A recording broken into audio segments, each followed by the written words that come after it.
Working together to make a better community. We can create a brighter day.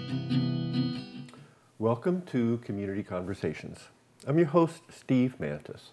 And then we have a special show today because we have two guests from two different organizations, both working to really create a more inclusive society. We have Christian van Barneveld with Humanities 101 and Ryan Sigurdson with the New Direction Speaker School. Welcome, both of you. Thank you. Thanks, Steve.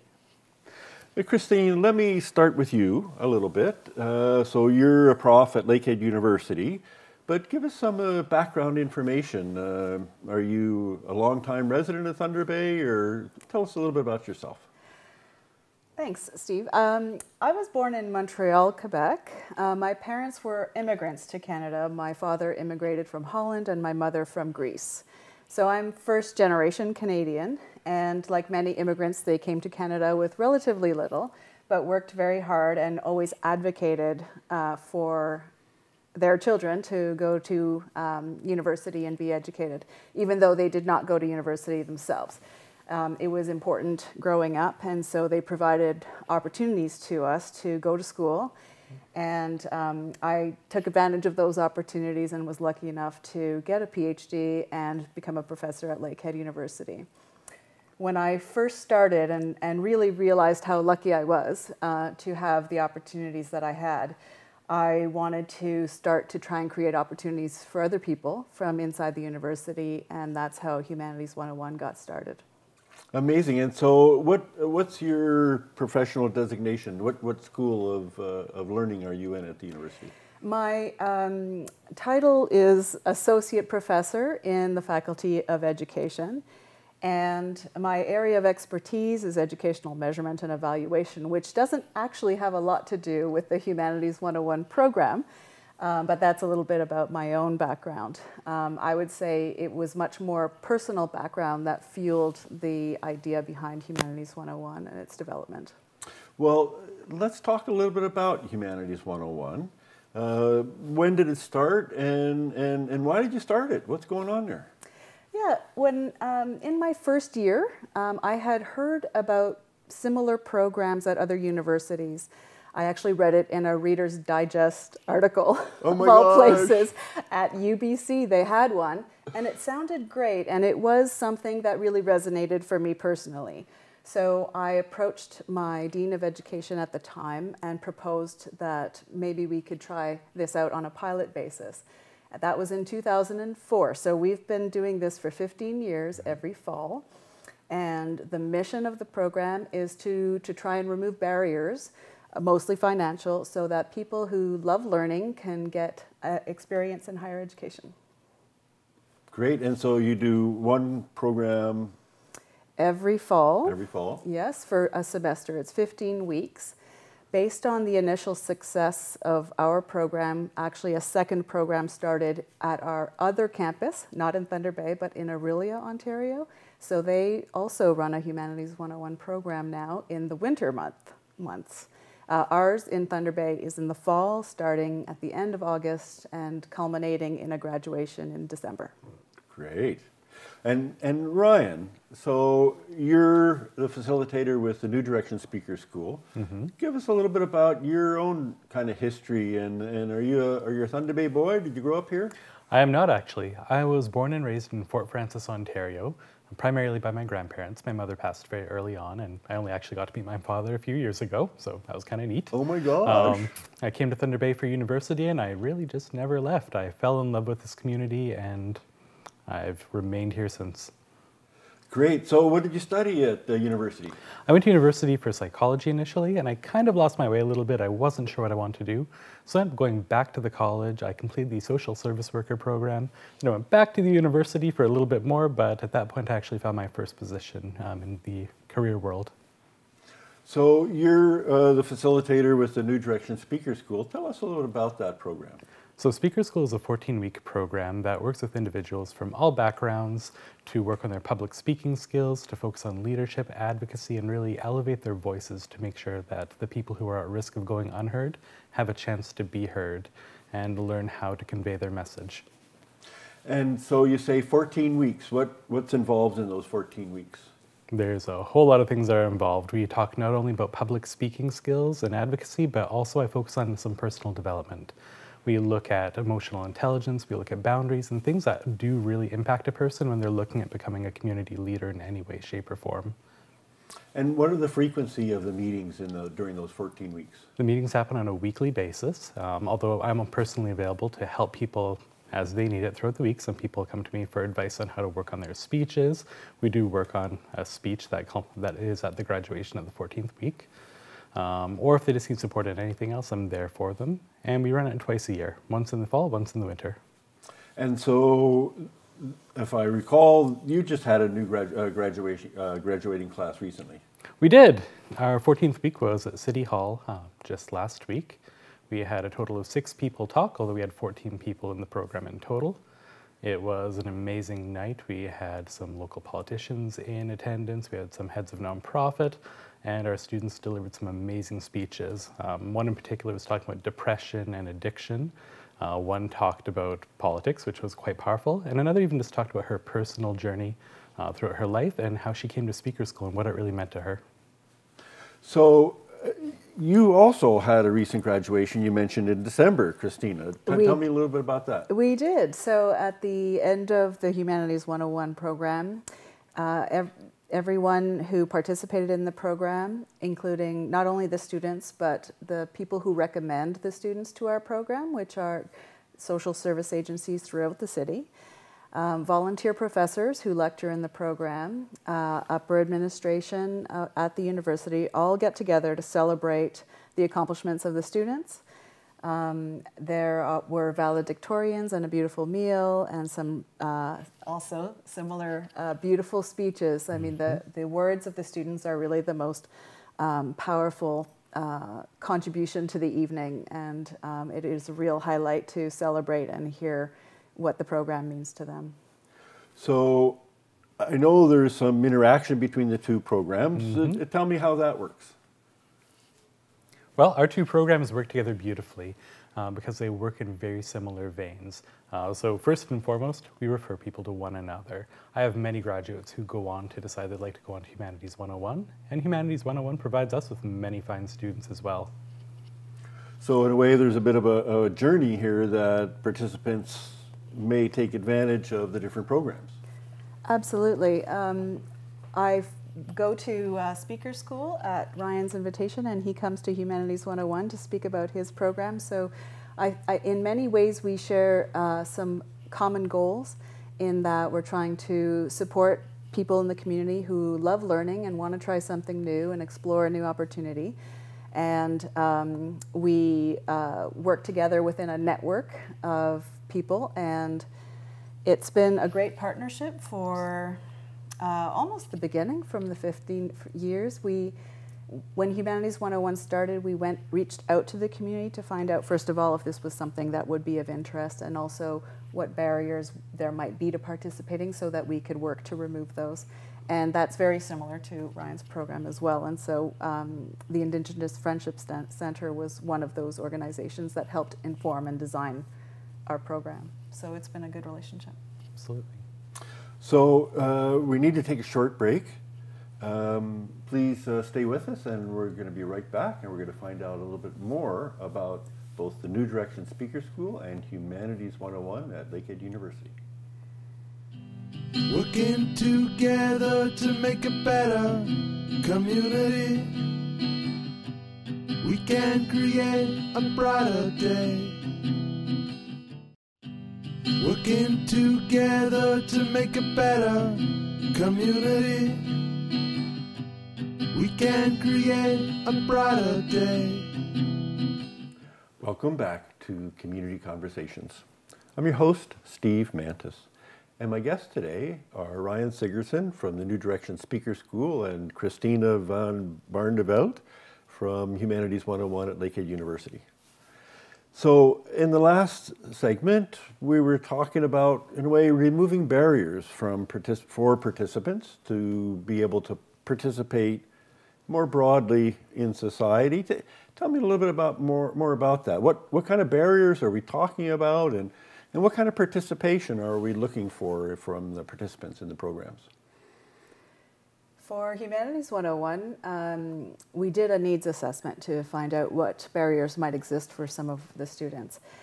And mostly were financial, so no tuition, for example, would be important so that people who have a love of learning and would like to get some experience at a higher educational institution could do so without worrying about the financial implications, at least for the duration of our Humanities 101 program. Other barriers were transportation costs, childcare costs, and those are all things that through the program we remove so that students might be able to come to participate in the program without any negative financial consequences. School supplies, for example, are also provided. The professors volunteer their time. And we also get donations from community organizations that we're affiliated with. So for example, the Thunder Bay Symphony Orchestra donates tickets to the Humanities 101 program so that students might have a chance to go and participate in a musical experience at the auditorium, for example. Nice. Similarly, with the Thunder Bay Art Gallery has been very generous with their space and accessing the art that is available there. So we have one of our courses, one of the weeks is at the art gallery. Also, we've had great relationships with community organizations and restaurants. For example, Both Hands donate pizza for one of the nights as well. And we've had also some personal donations that have supported the program. So it really is a community-centered and community-driven program where we try to gather all potential participants, either students, university members, members of the community, and try to pull them together for an experience where all of us get to learn from each other. And so it sounds like the folks that participate are already, many of them, facing barriers to participation. And so you've designed the program to try to eliminate the ones you know about. Absolutely. We tried to ask and listen to what supports might be helpful. We have a meal before class too, because that makes it a friendly and family style experience for everyone, and it helps us get to know each other. And while we are trying to remove barriers, the truth of the matter is that we all benefit from this. I mean, the students teach us as much as we teach them, and so to say that we really are gathering for everyone's benefit is really what I've seen come out of the program. And Ryan, so the New Direction Speaker School, are they trying to address similar barriers, or what's your experience there? Very much so. So we address many of the same barriers. Transportation, childcare, elder care. We work with our students to make sure that those aren't barriers to their participation in the program. Like Christina's program, we serve a hot meal at the program so that people don't need to worry about where they're getting a meal that night. And of course, any individual barriers that come up throughout the week, there's a resource for people just to talk it through if they need, or if they need more practical support, I'm willing to discuss that with them.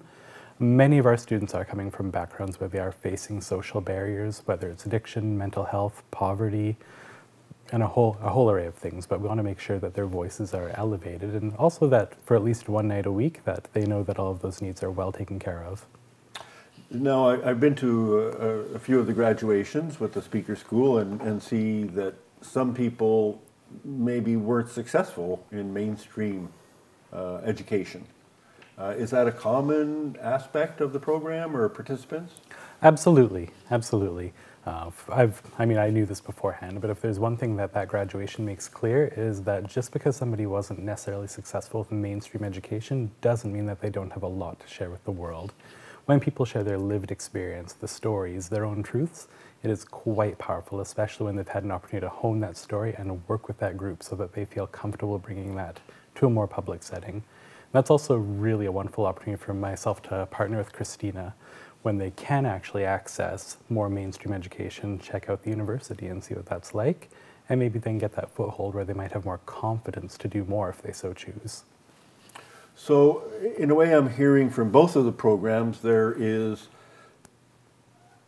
you know, structured instruction, I guess, guest speakers, presenters, but then there's also the discussion piece. How do those fit together? In Humanities 101, we have a series of professors who volunteer their evening on a Thursday night to come and talk to the class about something that they feel passionate about and is in their area of scholarship. And the level of the lecture is like a first-year university student might get. So they're really getting experts in a particular field on their topic that they love, and then after an initial lecture, or I mean, each professor varies, to be fair, sure. In their approach to teaching and learning. There is usually an opportunity for students to get together and talk to each other or do some sort of group task. And for example, Dr. James Zank, who is a professor in the Humanities 101 program, lectures on Plato's allegory of the cave, where he initially what is real? Introduces. I wonder that many times. It's all the cave, Steve. So he introduces a bit of the background in his lecture portion, and then they read a portion of the allegory as written by Plato, and deconstruct that as a group. And then the task that they're asked to do in that class is to draw what they understand to be the cave. And then as a group, they come up with a drawing of what they think's happening, and then they present it to the rest of the class, and each group has a different drawing. And it's a way of linking to the idea of having their own voice in terms of what it means to them, and having a representation of that and sharing that with the group. So that's one of the great, weeks in our Humanities 101 program. And other professors, for example, we have Native elders involved with lecturing. Elder Dolores Wawia and Elder Jerry Martin lecture on their areas of expertise and have the students talking as well. And Ryan, is that similar to the speaker school, or how does it work there? It is quite similar. So we typically convene. I usually open up with a breathing and relaxation exercise. We have some conversation about how last week was, and then we jump into some teaching about either public speaking or one of the other topics that I listed, such as some personal development stuff. We break for dinner, and then typically a guest speaker will have a part in the evening. We have a variety of guest speakers. Sometimes we have somebody come in and speak about colonialism. We've had topics like barriers and boundaries, many, many different things. Oftentimes, if there's time afterwards, we'll continue some of the discussion about public speaking, as well as practice their public speeches. Well, we need to take another break. Time just flies here. Please stay with us. We'll be right back and find out more about Humanities 101 and the New Direction Speaker School. Working together to make a better community, we can create a brighter day. Working together to make a better community, we can create a brighter day. Welcome back to Community Conversations. I'm your host, Steve Mantis, and my guests today are Christina van Barneveld. Help me out. Van Barneveld. Van Barneveld with Humanities 101, and Ryan Sigurdson with the New Direction Speaker School. So we've learned a little bit about the program and things that happen. Tell us a little bit about the folks that participate in the program, the participants, the students. I'm not sure what terms you use. It sounds like it's an opportunity for people to learn some new stuff and kind of get turned on to learning and to our community to help them move to wherever they want to go. What kind of experiences have you had with students and how their lives may have been impacted? So many of our students do face societal barriers to participation. As I noted earlier, addiction, mental health. I've had students who are experiencing homelessness. One was dealing with chronic pain. I mean, typically I like to meet people where they're at. I'll meet with them one-on-one before they join the program so that we can establish a good relationship of support. And before long, they're supporting one another very effectively. And it's really, as Christina noted, their voices end up mattering so much to one another in the community at large. At our graduation ceremonies, I've had students deliver speeches that have had the audience in tears. I had one audience member come to me and say that our program should have had a trigger warning because hearing that raw story of depression really hit home with her so much. And what kind of experiences have you seen through Humanities 101? Yeah, they're very diverse. So we, the students of Humanities 101 come to Lakehead through service agencies that identify someone who might be interested and curious and ready to participate in Humanities 101. And so we get, I mean, the diversity in the class is huge, and everyone is there on their own journey, really, for different reasons. And the outcomes then are equally diverse. So some students have graduated Humanities 101, gone on to finish high school, come to Lakehead, get higher education, and become a professional lawyer, for example. Others are award-winning artists now and volunteering in Humanities 101, coming back and giving back. Others have done different things, gotten jobs or participated in theater or wrote a book. I mean, they been at the mall doing 7 grandfather teachings. I mean, the diversity of outcomes is much more than higher education necessarily, but that doesn't mean that we don't have an important role in the community to create opportunities to get together and see what new ideas might flourish. So both programs are educational in part and striving to reduce barriers. So is it similar to other education? Like, do you give a report card at the end, or how do people pass or fail? How does that work? That's a great question. Should I go? Sure. Okay, so there are assignments in Humanities 101. They are voluntary, as is the type of feedback that the student might feel most benefits them. So the feedback that they get is quite tailored, and the assignments, they can opt in or out depending on their life circumstances or their interest in doing it. But I think that whether they do the assignments or not, there is some benefit to getting together. There's no pass-fail because it is not an access course, for example, to the university. It is simply getting together, and that's hopefully leads to some other new opportunities. And how does that work with the speaker school, Ryan? It's very similar, actually. So there's no cost to participating in speaker school. Homework is absolutely optional. I typically don't assign a lot of homework, but I do give people ideas to think about and things that I'd like them to share in the next class if they feel welcome to do so, or they feel comfortable to do so. The graduation is a 5-minute speech on a topic of their choice, and I work with them throughout the entirety of the course to help them develop that, to make it as comfortable as possible. And that's part of where the group comes in. They support one another, so that way they feel comfortable speaking in front of one another and the world at large. Go ahead. And I was going to say where people approach that, it varies. Some people have a very structured speech, like a 5-paragraph essay, and other people just tell a story. They let it flow forth, and I really like to help people do it the way that suits them. I want them to do it in their own way, and I'll support it however I can. And I've had students change their topics very quickly. I had one student who was going to work on a topic about the environment, and that's what he was bound and determined to do for most of the course. And on the dress rehearsal night, he changed it. And at first I panicked because I thought, oh my gosh, what are we doing now? And he delivered a beautiful story about the death of his father, and it was incredible. He did that on his graduation night, and it was as beautiful as you could imagine.